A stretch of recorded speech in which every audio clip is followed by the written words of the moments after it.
luar biasa sekali Bapak Ibu. Kalau selama ini kita hanya tahu porsi sinyalnya saja gitu ya. Sekarang Bapak Ibu bisa tahu nih, siapa sih orang yang berkontribusi di balik 4G tersebut. Betul, nah itu ternyata beberapa menit lagi akan ada di hadapan kita, ya Bu Wina. Akan berbicara langsung. Akan berbicara langsung, tentu ini merupakan kesempatan yang langka untuk kita, termasuk untuk kita sendiri ya Bu Wina. Iya, betul sekali Pak. Saya juga sangat bangga nih Pak bisa jadi MC di sini. Alhamdulillah. Karena bertemu dengan orang-orang yang luar biasa. Betul. Menambah ilmu juga Pak. Menambah ilmu juga, ya tentunya akan bisa kita terapkan di kehidupan sehari-hari Bu Wina. Iya, betul sekali Pak. Dan terutama juga tadi ilmu dari Bapak Ustadz langsung bodoh.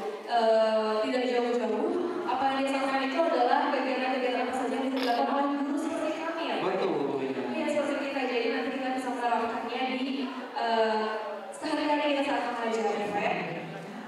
Oke betul, sekarang untuk sekali lagi kami mengundang para tamu undangan untuk memasuki kembali ruang seminar dan segera duduk di bangku bagian depan terlebih dahulu ya Bapak Ibu ya, agar lebih jelas nih kita berbicara dengan para narasumber yang sudah kita siapkan.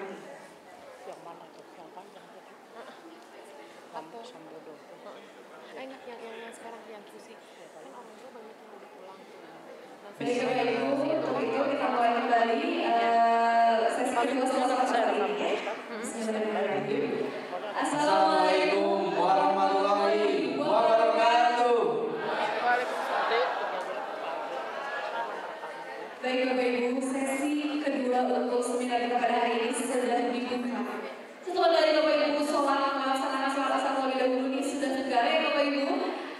Jadi insya Allah acara akan kita lanjut kembali seperti yang tadi sudah disampaikan bahwa acara selanjutnya itu apa Pak Adit? Betul Bu Wina, acara berikutnya yaitu akan ada pemaparan program dari tim quality control ya. Betul. Bu Wina, secara umum apa sih tugas dari tim quality control ini di Alpha Centauri? Quality control, dari namanya saja quality control berarti memang tugas itu menjaga kualitas. Menjaga kualitas luar biasa. Menjaga kualitas dari berjalannya SMA Alpha Centauri. Kualitas apanya saja sih Pak Adit? Betul, salah satu untuk tugas dari tim QC ini ialah untuk menjaga dari segi para pengajarnya atau gurunya ya, baik yang di level SD, SMP, SMA. Kualitas guru. Kualitas guru. Jadi tenang saja kepada Bapak Ibu semua bahwa guru-guru Alpha Centauri ini kualitasnya terjaga. Terjaga insya Allah ya. Setiap semester setiap guru diberikan rapor ya yang akan menjadi penilaian mengenai kinerjanya, kemudian mengajarnya, kemudian juga ada berupa tes rutin ya Bu Wina yang dilaksanakan setiap semester ya, yang disebut sebagai UKG. Kepanjangan apa Bu Wina UKG? UKG itu uji kompetensi guru. Jadi Bapak Ibu ya, tidak hanya siswanya saja yang diberi ujian, tapi kami sebagai guru juga rutin diberikan ujian Bapak Ibu. Betul sekali. Iya, jadi insya Allah kualitas guru Alpha Centauri ini terjaga. Selain itu juga cara mengajar kami di kelas juga sama dikontrol ya Pak Adit ya. Betul sekali. Kegiatannya itu bernama observasi. Observasi ya, itu juga ada tim ahli yang masuk ke setiap kelas sambil apabila gurunya memiliki sesuatu yang harus diperbaiki langsung diperbaiki Ibu ya. Iya, sehingga betul. akan berpengaruh kepada nilai rapornya nanti. Iya, betul sekali ya. Jadi tidak hanya siswa saja yang diberi rapor Bapak Ibu, tapi kita juga dapat rapor di setiap akhir semester. Rapor Guru ya. juga ya. Guru juga dapat rapor. Itu luar biasa. Memacu semangat kami untuk lebih baik lagi dalam mengajar Bapak Ibu. Insya Allah ya, itu merupakan komitmen kita Alpha Centauri untuk memberikan yang terbaik demi menciptakan visi kita yaitu the finest school in the world. Amin ya Allah ya Rabbi. Dan tidak berlama lagi, mari kita langsung saja panggil.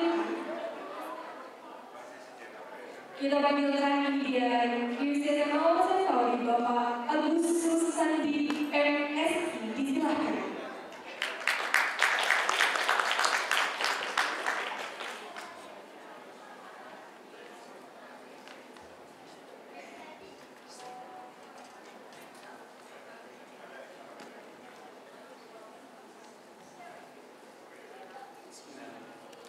Assalamualaikum warahmatullahi wabarakatuh. Alhamdulillahirabbil alamin. Allahumma shalli ala Muhammad wa ala alihi wa sahbihi ajma'in. Masyaallah subhanahu wa ta'ala masyaallah wa la quwwata illa billah. Alhamdulillah Bapak Ibu, saya bagian sesi kedua. Saya diamankan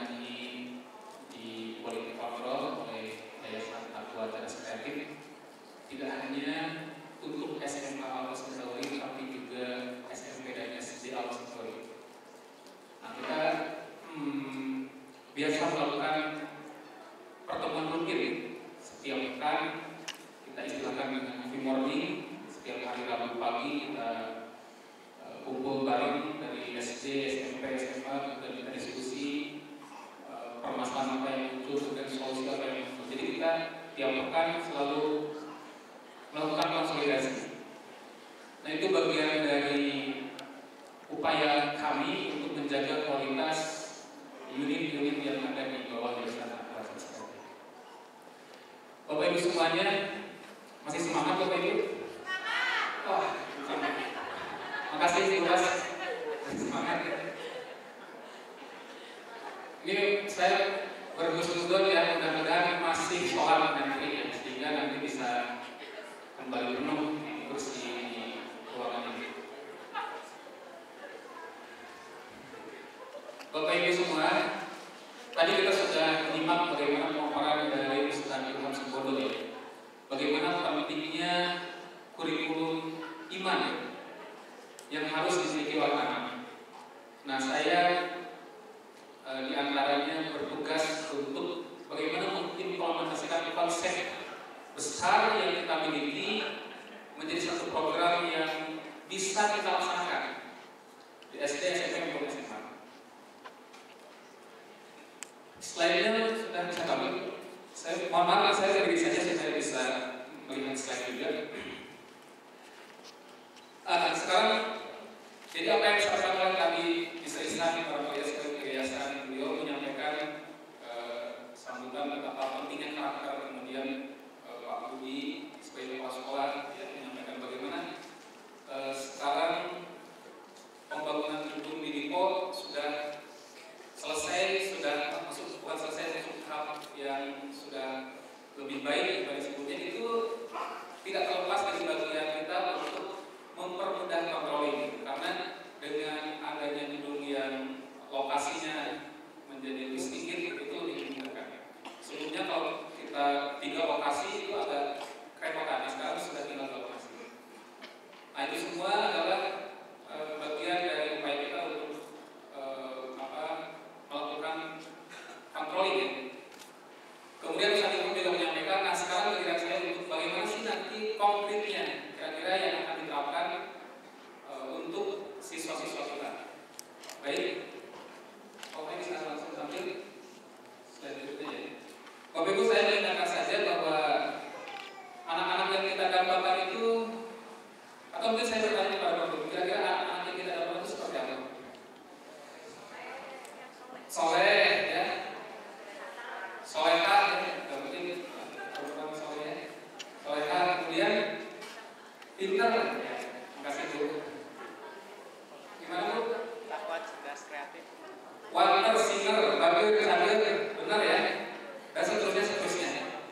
Nah, kalau boleh saya gambarkan, saya mengambil inspirasi dari Al-Quran, belajar ya, belajar mencari inspirasi dari Al-Quran seperti yang tadi saya sampaikan Ustaz Ilham Sembodo. Saya coba kaitkan kira-kira apa yang kita dapatkan itu ada tersurat ya di dalam Quran surat Ibrahim ayat ke-4 25. Di sana Allah menggambarkan bagaimana sosok pribadi yang diharapkan. Jadi sosok pribadi yang diharapkan itu laksana sebuah pohon yang akarnya kuat, kemudian cabangnya menjulang tinggi ke langit, lalu berbuah setiap musim. Dan setiap orang bisa mengambil buah itu. Pak, akarnya kuat itu berarti anak kita itu harus punya fondasi yang sangat kuat. Lalu cabangnya itu menunjukkan dia menjulang itu lengkap dengan amal-amal soleh yang penuh keikhlasan. Lalu buah-buah yang dihasilkannya akibat tadi akar yang kuat dan cabang yang menjulang tinggi itu adalah prestasi-prestasi yang diinginkan ya, tadi pintar, hadir, benar dan seterusnya. Nah, ini Allah sudah menggambarkan di dalam Al-Quran surat Ibrahim ayat 25 ini.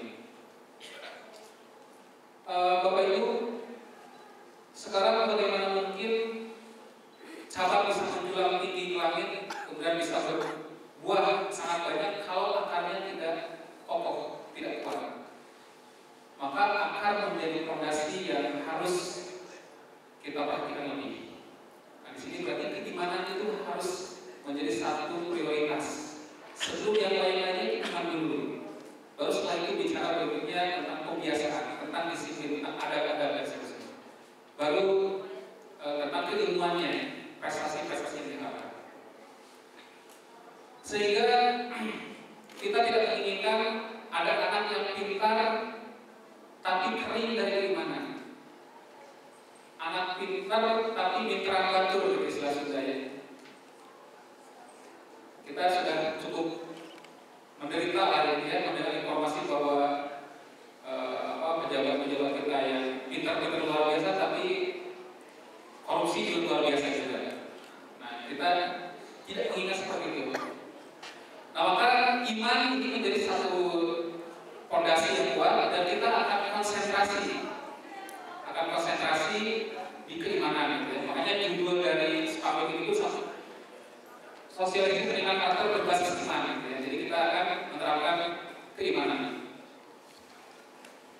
Nah, sebetulnya Allah SWT sudah menerapkan. Sebelumnya Allah SWT sudah menerapkan. Misalkan di antaranya kita di tahun ajaran ini, putra putri bapak ibu semua mungkin masih ingat ya, sebelum memulai pelajaran saat awal pelajaran itu kita kirimkan ke DTI, kerjasama dengan DTI, melakukan diklasar ya. Jadi tiga bagian upaya kita supaya mereka sebelum memulai aktivitas itu mereka isi dulu grupnya. Gitu. Lalu yang berikutnya adalah guru-gurunya pun sama. Guru-gurunya kita bekali juga, kita lakukan in-house training, pendidikan karakter. Kemudian yang berikutnya adalah tahfidz Quran. Ini jadi satu program unggulan kita juga bahwa Al-Fas Betawi itu tidak boleh lepas dari Al-Quran.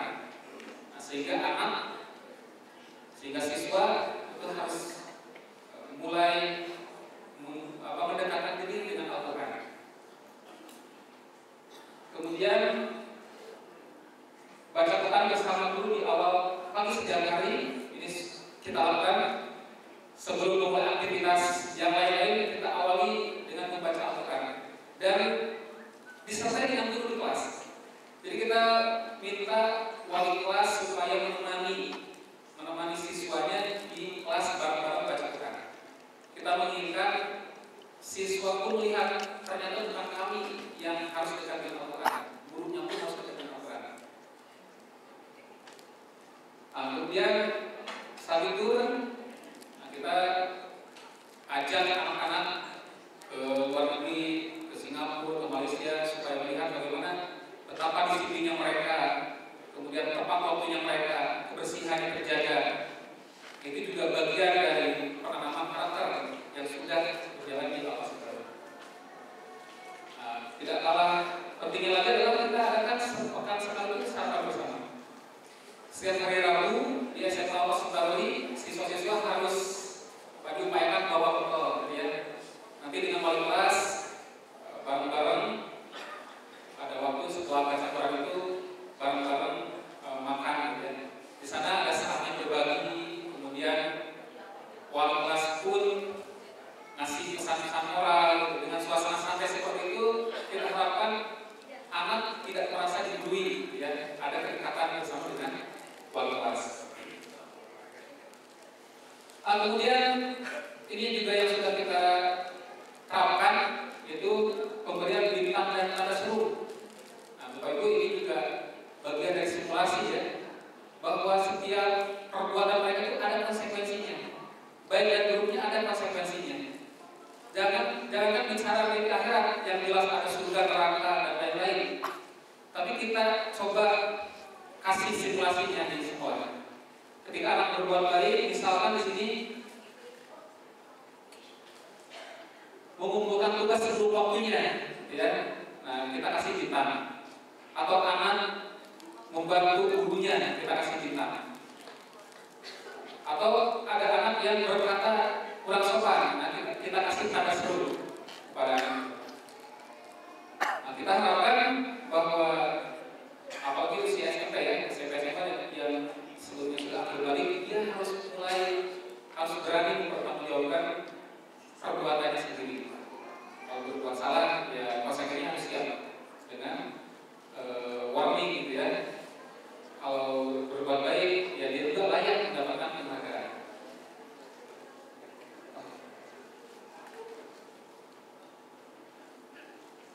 Nah, Bapak Ibu semua, itu tadi adalah program-program yang sudah berjalan dan terus berjalan. Di tahun ajaran nanti kita akan kuatkan kembali pendidikan karakter ini dengan program-program yang baru ya. Kita akan lebih menekankan tentang keimanan. Di antaranya ada empat. Di antaranya yang pertama adalah akan ada pendidikan keimanan dan kebiasaan baik di awal bulan, insyaallah. Di awal tahun. Ya, jadi nanti sebelum memulai KBM, sebelum mulai tahun ajaran baru, nanti akan ada 1 bulan yang kita khususkan mereka siswa-siswa kita belajar tentang keimanan dan kebiasaan baik.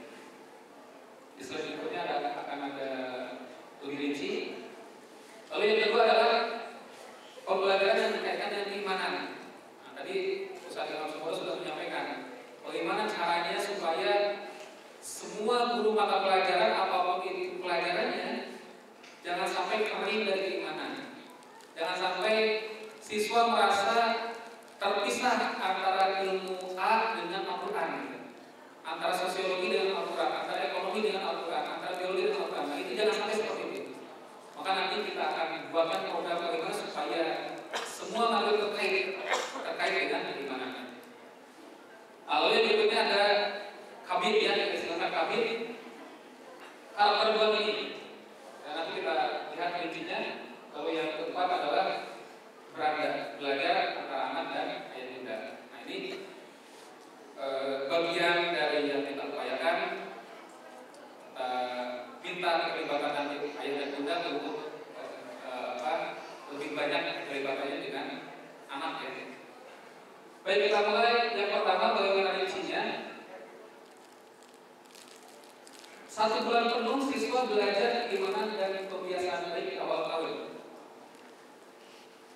Jadi Bapak Ibu nanti ketika siswa masuk awal tahun ajaran baru, mereka tidak belajar dulu keilmuan, biologi, kemudian dan lain-lain, jadi matematika, fisika dan lain-lain.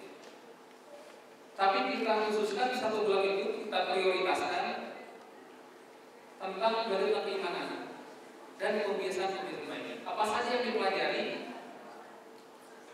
Tentu yang pertama adalah siswa belajar iman kepada Allah Subhanahu wa taala. Kita tidak tahu latar belakang siswa-siswi ya. Apakah yang sudah pernah ngaji atau yang belum, kita tidak tahu. Jadi anggaplah 1 bulan ini adalah sebagai matrikulasi bagi semua anak, sebagai penerapan landasan. Jadi nanti akan diajarkan insya Allah supaya mereka beriman kepada Sang Penciptanya, itu Allah Subhanahu wa taala. Lalu yang berikutnya adalah beriman kepada Al-Quran. Kita mengharapkan bahwa anak hafal Quran itu tidak sekedar hafal, tapi hafalannya itu bisa menambah keimanan mereka sehingga bisa memperbaiki akhlaknya.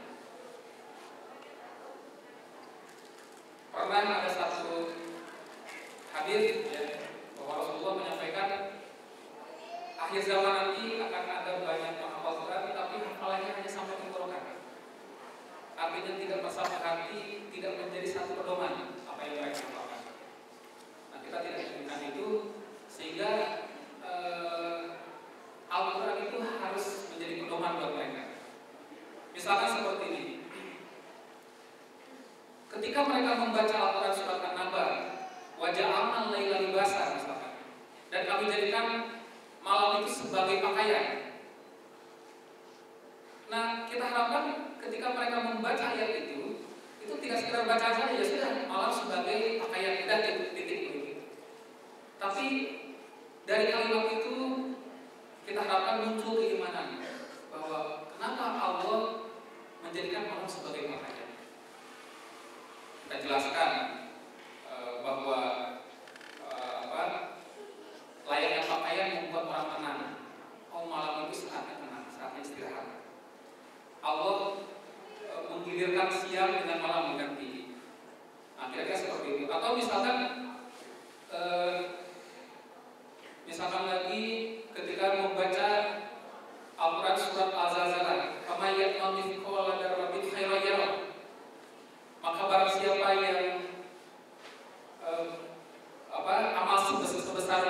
sejarah pun dia pasti melihat bahasanya. Nah itu tidak hanya sekali baca, tapi kita mengingat bahwa oh iya, ketika baca itu mereka bertambah imannya. Oh iya, sedikit pun amalan saya itu akan dipertanggungjawabkan. Nah, kita mengingat itu. Makanya kita tanamkan dalam satu bulan itu mereka harus beriman kepada Quran, yakin penuh total bahwa Quran itu benar dan harus dijadikan panduan bagi mereka. Lalu kepada Rasulullah ya, diharapkan menjadi teladan Rasulullah SAW. Kemudian mereka belajar tentang kematian, iman bahwa nanti itu akan ada mati, kemudian ada hisab, ada surga dan neraka. Nah, ini yang mungkin untuk generasi muda saat ini rasanya jarang ya. Mereka merasa bahwa kematian itu entah nanti usia berapa puluh tahun lah gitu ya. Padahal kematian itu tidak melihat usia. Muda, tua, mati itu bisa datang apa saja dan kepada siapa saja. Sehingga ketika mereka beriman kepada kematian, karena hisab, lalu surga neraka, kita harapkan itu menjadi guide gitu buat mereka. Jadi mereka tidak sembarangan nanti bertindak berbuat lainnya. Lalu yang berikutnya adalah di dalam satu bulan ini kita akan ajarkan tentang bagaimana umat-umat terdahulu. Contoh kisah Fir'aun, kita sampaikan kepada mereka bahwa ini kisah nyata di dalam Quran, dan Fir'aun itu meskipun hartanya banyak, kuasanya melimpah, tapi karena menentang Allah Subhanahu wa Ta'ala, Allah azab Fir'aun itu. Jadi, kalau misalkan kalian nanti sehebat apapun pangkatmu, sepintar apapun kecerdasanmu, tapi kalau tidak sholat, membanggakan orang tua, mungkin saja nanti Allah mengasih. Kira-kira seperti itu. Jadi selalu mengaitkan dengan karakter. Nah, kemudian yang berikutnya di satu bulan itu kita akan ajarkan tentang sholat. Ya. Ini memang porsinya sedikit, tapi karena kita anggap sholat ini sangat penting dan itu menjadi indikator baik dan buruknya seorang, maka kita ajarkan bagaimana sholat yang benar, gerakannya, bacaannya. Ya. Nah, kemudian kebiasaan lain yang kita lakukan dalam satu bulan itu adalah pertama jujur, kemudian yang berikutnya sopan dan santun, rapi dan bersih, mandiri, disiplin, tangguh, dan bermanfaat. Ini yang menjadi 7 karakter alfa di dalam ajaran baru nanti. Kita juga sebetulnya punya 5 karakter ya. Kemarin kita ubah menjadi 7 dengan beberapa pertimbangan. Di antaranya misalkan di 5 karakter sebelumnya ada tepat waktu. Nah, kita ubah menjadi disiplin. Karena disiplin itu lebih luas cakupannya. Lalu itu yang pertama tadi, bahwa 1 bulan mereka akan belajar tentang iman. Nah, kemudian bagaimana tentang akademinya? Apakah nanti ketinggalan 1 bulan? Karena diambil oleh pelajaran-pelajaran karakter yang tidak ada kaitannya dengan materi. Ya. Nah, memang di situ kita juga memikirkan bahwa akademik pun akan ada, insya Allah, hanya porsinya saja yang sedikit. Jadi kita sudah siapkan sekarang DLS, kalau sudah punya digital learning system, kita lengkapi materi-materinya. Sekarang guru-guru sudah melengkapi, dan itu menjadi bekal buat nanti dalam 1 bulan itu mereka sudah bisa mulai mempelajari konten-konten yang ada di DLS itu. Nah, yang berikutnya yang kedua, setelah 1 bulan untuk memelihara keimanan mereka itu kita kaitkan pelajaran-pelajaran dengan keimanan. Contoh pelajaran biologi materi reproduksi. Ada tuh biologi di sini? Tidak ada ya? Kalau Bapak Ibu masih ingat?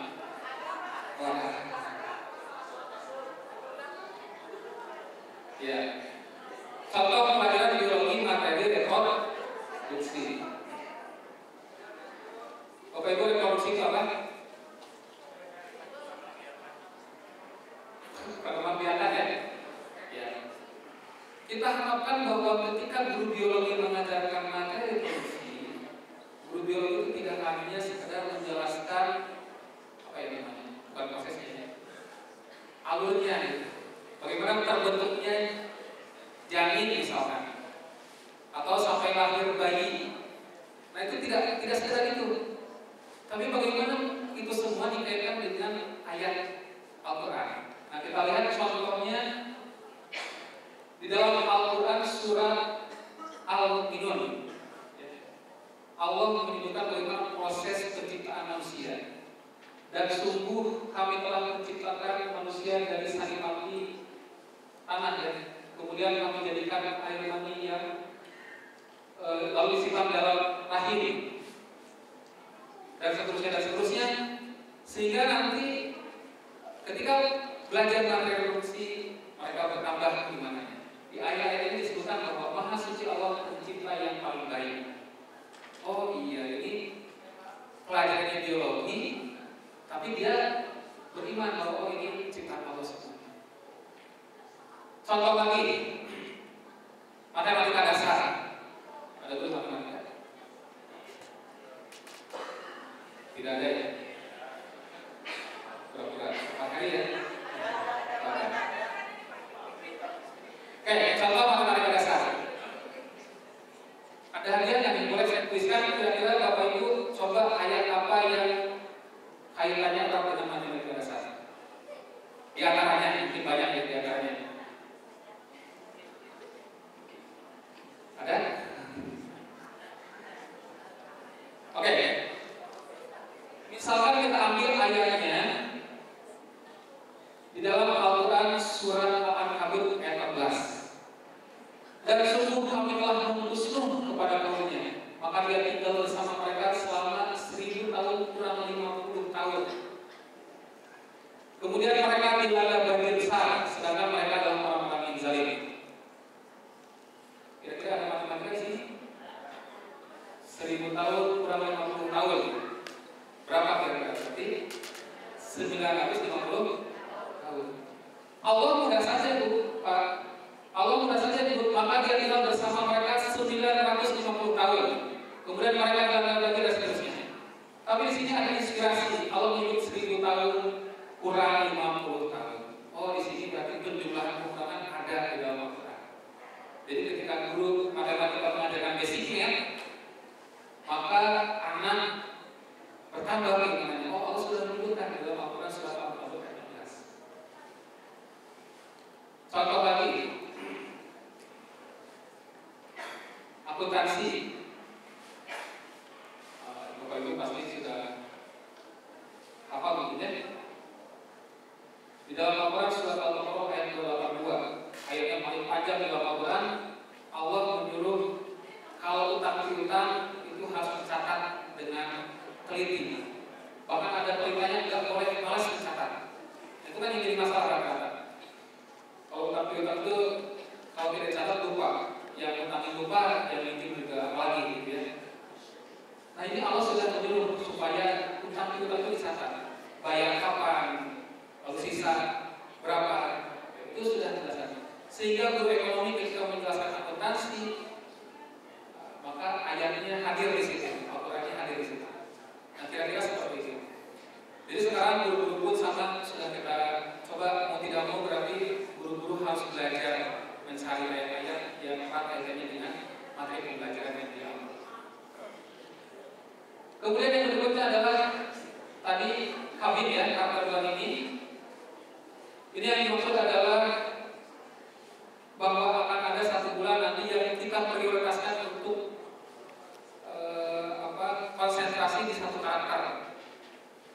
Kenapa begitu? Pertama, lingkungan itu memiliki pengaruh dalam pembentukan karakter anak.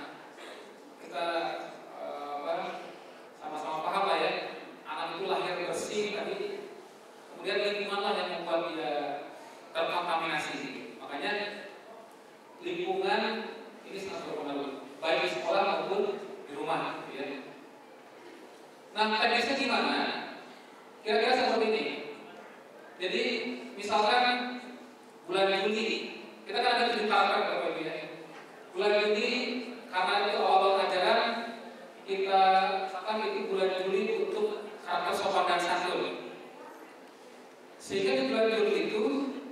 semua sivitas akademika Al-Fasawi itu penuh dengan himbauan yang sopan dan santun, entah berupa dalam poster atau dalam display atau ayat-ayat yang terkait itu dengan sopan santun. Nah, Bapak Ibu pun bisa begitu nanti di rumah ketika bulan Juli, wah ini tentang sopan santun. Kita konsentrasikan, fokuskan gitu ya namanya tentang sopan santun. Waktu sudah habis ya, tidak terasa. Sampai lagi Agustus tidak tangguh dan seterusnya. Nah ini kenapa dibentukkan, bukan berarti mengabaikan karakter yang lain, tapi supaya berkesan bagi mereka bahwa tentang jujur itu betapa pentingnya. Jadi kita fokuskan di bulan November tentang kejujuran misalnya. Lalu yang terakhir ini yang tidak kalah pentingnya adalah beranda tadi. Ini memang mau tidak mau perlu keterlibatan Bapak Ibu semua. Jadi anak itu perlu sosok ayah dan sentuhan bunda. Jadi nanti akan ada, insya Allah ada form yang Bapak Ibu isi, formnya sangat sederhana, tidak terlalu ribet ya supaya Bapak Ibu juga mudah. Isinya diantaranya laporan tentang perkembangan perilaku. Misalkan Bapak Ibu menulis bahwa pekan ini alhamdulillah Ananda sudah sholat berjamaah ke masjid. Atau pekan berikutnya alhamdulillah Ananda sudah bisa bangun pagi. Atau ternyata pekan ini Ananda sering begadang sehingga tidur larut malam. Itu ada keterlibatan orang tua dalam pendidikan anak. Lalu contoh lagi adalah ini, kan kita sudah siapkan DLS. Nah kita juga mengharapkan ya atau mendengar ada orang tua yang ingin mengajarkan anaknya, tapi bagaimana karena backgroundnya tidak ada gitu ya, atau bukan di bidangnya. Nah, maka kita siapkan DLS, paling ayah bunda tinggal menemani saja. Nanti di report di situ bahwa alhamdulillah ayah bunda sudah menemani Ananda belajar matematika bab trigonometri. Di DLS video beberapa. Nah, yang kita harapkan bukan hanya itu, tapi nanti akan ada perasaan anak bahwa oh si ayah perhatian, oh bunda ini perhatian ke saya. Jangan sampai ada istilah anak yatim sebelum waktunya. Maksudnya ayahnya ada tapi sosoknya tidak dirasakan oleh anak gitu ya. Kita tidak akan seperti itu. Terakhir Rasulullah SAW menyebut Muslim yang berakhlak mulia sebagai manusia terbaik. Beliau bersabda, sesungguhnya yang terbaik di antara kalian adalah yang paling banyak. Jadi karakter kaitannya dengan akhlak, dan kita harapkan pendidikan karakter ini akhlak anak-anak sangat bagus, dengan akhlak yang bagus, karakternya kuat, mereka rajin belajar, prestasinya pun tidak. Demikian dari saya, terima kasih. Mohon maaf atas kekurangan, terima kasih atas perhatiannya. Assalamualaikum warahmatullahi wabarakatuh.